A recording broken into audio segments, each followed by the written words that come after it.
নামাজ পড়েও আবার অনেকে জাহান্নামে যাবে। এবার প্রশ্ন আমার অনেকের মনে যে তাহলে নামাজ না পড়াই তো ভালো। ফাওয়াইলুল লিল মুসাল্লিন আল্লাযীনা হুম আন সালাতিহিম সাহুন। আল্লাহ পাক বলেন আক্ষেপ, আফসোস, ধ্বংস হয়ে যাক ওই মানুষগুলো, ওই মুসল্লিগুলো যারা নামাজ পড়ে, কোন নামাজি, যারা তাদের নামাজ সম্পর্কে উদাসীন। নামাজের ভেতরে যদি চারটা জিনিস না পাওয়া যায় তাহলে ওই নামাজ পড়া না পড়া সমান। এক নম্বরে নামাজে আপনার খুশু খুজু লাগবে। কি লাগবে? খুশু খুজু মানে ধীর স্থিরতা, মন থাকা লাগবে নামাজে। সাহাবায়ে কেরামের নামাজ আল্লাহর দরবারে কবুল হওয়ার পেছনে অন্যতম কারণ ছিল তাদের নামাজে ছিল খুশু খুজু। হযরতে তালহা রাদিয়াল্লাহু তাআলা আনহুর জীবনী পড়লাম, তিনি নামাজে দাঁড়িয়েছেন, পাশেই তার বাচ্চাটা খেলা করছিল। পাহাড়ি এলাকা থেকে একটা সাপ এসে বাচ্চাটাকে জড়িয়ে ফেলেছে। হযরতে তালহার স্ত্রী আশপাশের মানুষজন ডাক দিয়ে সাপটাকে মেরে বাচ্চাটাকে বিপদ মুক্ত করে বসে আছে। নামাজ শেষ হওয়ার পরে বললেন, স্ত্রী, এতগুলো মানুষ হইচই হচ্ছিল কি? বলে, আপনি কিছুই টের পাননি?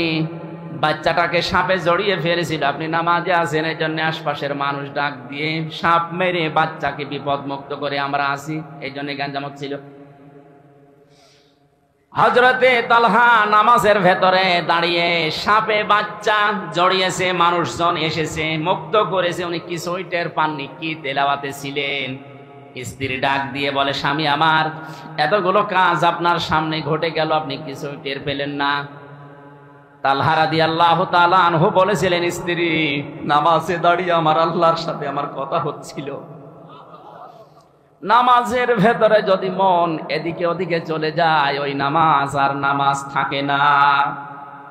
সাহাবায়ে কেরামের খুশু খুজুর নামাজ আর আমাদের নামাজ আকাশ আর পাতাল। এজন্য এখানে যারা এসেছেন আহ্বান জানাচ্ছে, আপনি নামাজ আরম্ভ করেন খুশু খুজু নিয়ে। আর খুশু খুজু আসবে তখন যখন নামাজের তেলাওয়াতকৃত বিষয়গুলো আপনি বুঝবেন। নামাজে দাঁড়িয়েই যখন মানুষ বলে আল্লাহু আকবার, দুনিয়ার সব কিছুর তুলনায় আমার আল্লাহ বড়, ওর পেছনে সব কিছু ছোট হয়ে যায়। এটা মন থেকে মুখ দিয়ে কোনো মানুষ যদি বলে, আমার মনে হয় নামাজে দাঁড়ালে আমার আল্লাহর দর্শন পাওয়ার কথা। নামাজে দাঁড়িয়ে তুমি এমন ভাবে চিন্তা ভাবনা করো যেন তুমি আল্লাহকে দেখতে পাচ্ছ। যদি দেখতে নাও পাও, এই চিন্তা ভাবনা যেন মনের ভেতরে আসে, মহান আল্লাহ অবশ্যই আমাকে দেখছে। নামাজের 2 নম্বরে তেলাওয়াতকৃত বিষয়গুলো আমাদের বোঝার জন্য সর্বোচ্চ সূরা ফাতিহা বাদ দিয়ে 4টা সূরা অর্থ ব্যাখ্যা বিশ্লেষণ একটু কষ্ট করে আয়ত্ত করে নেবেন। খুব বেশি যদি আপনার মুখস্থ করা সম্ভব না হয়, সূরা বাকারা, সূরা ফাতিহা বাদ দিয়ে আর মাত্র 4টা সূরা হলে আপনার নামাজ হয়ে যাচ্ছে। ছোট ছোট হোক, কিন্তু বিষয়গুলো যদি আপনি নামাজের ভেতরে দাঁড়িয়ে বোঝেন যে কি বললাম। এজন্য আল্লাহর উপরে ভরসা বিপদে পড়লে আমাদের বাড়ে, আমাদের ভরসাটা আরো বেশি বাড়ানো দরকার। আমি কথা বলছিলাম, নামাজ আদায় করে অনেক মানুষ জাহান্নামে যাবে। তার অন্যতম তারা যারা সাহুন, নামাজ সম্পর্কে উদাসীন, খুশু খুজু নেই, নামাজের ভেতরে কি পড়ে এটা বোঝে না, নামাজ যে শিক্ষা দিতে চায় ওটা তার প্র্যাকটিক্যাল লাইফে নিয়ে যায় না। এ মানুষগুলো নামাজ পড়ার পরেও ধ্বংস হয়ে যাবে আল্লাহর ভাষায়। জোরে বলেন নাউজুবিল্লাহ। তাহলে প্রথম নম্বরে যারা বলছে আমরা নামাজ পড়তাম না, নামাজ পড়লে এগুলো আমাদের ছিল না, এই জন্য নামাজ পড়া না পড়া তাদের জন্য যেহেতু সমান, সুতরাং আমরা মুসলিম দাবি করছি, যারা যাই করেন না কেন অন্তত ফরজ নামাজগুলো আপনি ছাড়বেন না। তাহলে আল্লাহর জিম্মা থেকে, আল্লাহর আয়ত্ত থেকে আপনাকে আল্লাহ বের করে দেবে।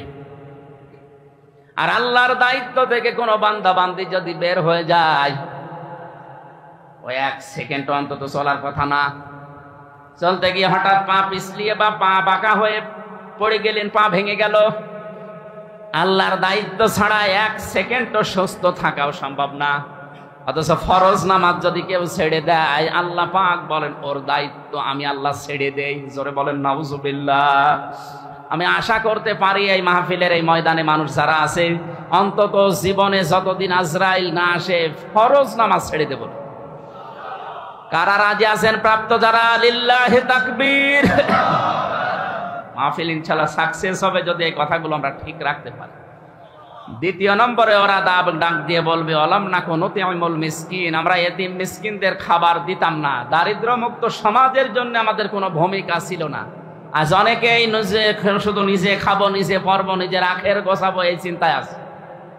এগুলো হচ্ছে না। এখান থেকে টাকা পয়সা বিদেশে পাঠিয়ে স্ত্রীর নামে ঘর বাড়ি বানিয়ে নাম দিয়েছে বেগম পাড়া। অথচ যারা নিজের শুধু খেয়ে পরে বাঁচবো, অন্যের চিন্তা ভাবনা মানুষের মাথায় নেই, এই মানুষগুলো মুসলমান দাবি করার পরেও জাহান্নামে যাবে। এই জন্য এতিম মিসকিন অসহায় মানুষের খোঁজ খবর রাখা, দারিদ্র মুক্ত সমাজের জন্য ভূমিকা রাখা, এটা যদি কেউ না রাখে তার কিন্তু কপাল নষ্ট হবে। 3 নম্বরে ওয়াকুন্না নাখুদু মাল খায়দিন, আমরা সমালোচনা যারা করতো তাদের সাথে মিশে আরো সমালোচনা করতাম। এটা আজ বাংলাদেশে দিন দিন বেড়ে যাচ্ছে।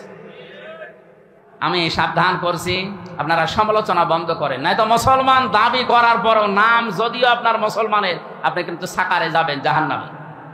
ওয়াকুন্না নুকাজ্জিবু বিয়াউমিদ্দিন, ওরা বলবে আমরা কিয়ামত বিশ্বাস করতাম না, মিথ্যা মনে করতাম। হাত্তা আতানাল ইয়াকিন, হঠাৎ করে আমাদের কাছে মরণ চলে এসেছে। ফামা তানফাউহুম শাফাআতু শাফিঈন, এখানে 4 প্রকার মানুষের নাম আমরা পেলাম। মুসলমান দাবি করেও যারা নামাজ পড়ে না, দারিদ্র মুক্ত সমাজের জন্য যারা কাজ করে না, যারা সমালোচনা করে সমালোচনাকারীদের সাথে মিলেমিশে, আর যারা কিয়ামতে জবাব দিতে হবে এটা যারা বিশ্বাস করে না, এই মানুষগুলোর জন্য যদি কেউ সুপারিশও করে কাজে লাগছে না, কিয়ামত পর্যন্ত লাগবেও না। তানফাউ মোজারি, এখানে হোম জমির বহু বচন আছে, এজন্য শুধু একজনের না। এইরকম চরিত্র যাদেরই আছে দুনিয়ায় তারা এখনই থেমে যান, পাল্টান। আমি সহ প্রত্যেককে আল্লাহ যেন পাল্টিয়ে দেন, জোরে বলেন আমিন। ফামালাহুম আনিত তাযকিরাতি মুরিদিন, আল্লাহ বলেন এরপরেও কি আমার এই আলোচনা থেকে মুখ ফিরিয়ে তোমরা চলে যাবে? আমরা যেন এইরকম মানুষ না হই, আল্লাহর এই আলোচনা থেকে আমরা মুখ না ফিরিয়ে গ্রহণ করার মতো মন মানসিকতা তৈরি করে ওদার তো আহ্বান জানিয়ে আজকের মতো শেষ করে দিচ্ছি। আমার গলা